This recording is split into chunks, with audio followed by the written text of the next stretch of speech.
फिर से स्वागत करते हैं आपका अपनी channel Indus report and analysis में। आपने रिसेंटली सुना होगा इंडिया ने कहा है यूएनएससी में परमानेंट मेंबरशिप को डिनाई करने वालों को एक्सपोज करना जरूरी है। जी हाँ, आपने बिल्कुल सही सुना। इंडिया के जो यूएन मिशन के चार्ज डीएफर्स आर रविंद्र जी हैं, उन्होंने कहा जो लोग परमानेंट कैटेगरी के एक्सपेंशन और अफ्रीका के राइटफुल प्लेस को अब तक नहीं मानते हैं ना, उन्हें एक्सपोज करना जरूरी है। उन्होंने कहा अफ्रीका को परमानेंट मेंबरशिप कैटेगरी में रिप्रेजेंटेशन देने से लगातार इनकार इस काउंसिल की कलेक्टिव क्रेडिबिलिटी पे एक दाग है। ये बात उन्होंने सियरा लियोनी जो काउंसिल के प्रेसिडेंट हैं, उनके द्वारा बुलाए गए high level open debate on peace building and sustaining peace में कही। उन्होंने बताया इंडिया हमेशा से चाहता है कि एक्सपेंडेड काउंसिल में अफ्रीका को परमानेंट रिप्रेजेंटेशन मिले और अफ्रीका के कॉन्सेंसस को सपोर्ट करता है, जो 2 परमानेंट सीट्स और इलेक्टेड सीट्स को 3 से 5 करने की बात करता है। उन्होंने ये भी बताया कि काउंसिल के करीब 70% पीस कीपिंग मैंडेट्स अफ्रीका के लिए है। काउंसिल में रिफॉर्म जो पिछले 2 डिकेड से रुक गया था, अब अफ्रीकन नेशंस के द्वारा नई डिमांड के साथ पुश किया जा रहा है, जो अगले साल यूएन के 80th एनिवर्सरी से पहले एक्शन की मांग कर रहे हैं। देखिए, एक 12 member group uniting for consensus ने कुछ रूल्स का इस्तेमाल करके रिफॉर्म प्रोसेस को रोका है, क्योंकि उन्हें कुछ देशों को परमानेंट सीट्स देना पसंद नहीं है। ग्रुप को इटाली लीड कर रहा है और इसमें पाकिस्तान और कनाडा भी शामिल है।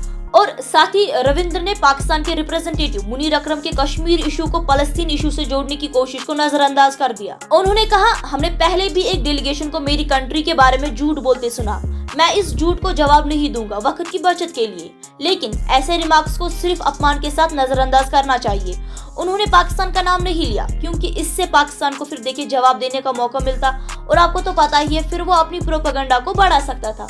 But the message was clear कि वो अकरम की तरफ ही इशारा कर रहे थे, जिन्होंने कहा था फॉरेन ऑक्यूपेशन का असर जम्मू एंड कश्मीर और फलस्तीन में सबसे ज्यादा साफ है। देखिए, कश्मीर के मुद्दे पर इंटरनेशनल ध्यान न मिलने के बाद पाकिस्तान अब फलस्तीन इशू को इससे जोड़ने की कोशिश कर रहा है। खैर, रविंद्र ने कहा टेररिज्म एक ग्लोबल थ्रेट है, सिर्फ पीस एंड सिक्योरिटी के लिए नहीं बल्कि डेवलपमेंट के लिए भी, और इंडिया की comprehensive international anti terrorism convention की मांग को दोहराया। उन्होंने सोशियो इकोनॉमिक डेवलपमेंट के लिए रिसोर्सेज और ग्लोबल साउथ को ज्यादा रिप्रेजेंटेशन देने के लिए फाइनेंशियल इंस्टीट्यूशंस को रिफॉर्म करने की जरूरत बताई।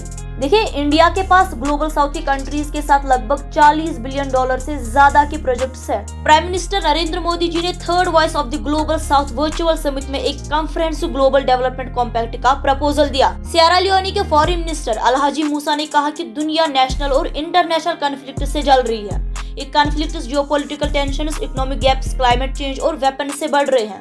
उन्होंने कहा कि सभी कंट्रीज को मिलकर डेवलपमेंट और दूसरे एरियाज में काम करना जरूरी है।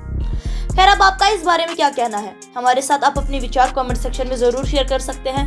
मिलते हैं अगले वीडियो में, तब तक के लिए आप अपना ख्याल रखिएगा। शुक्रिया।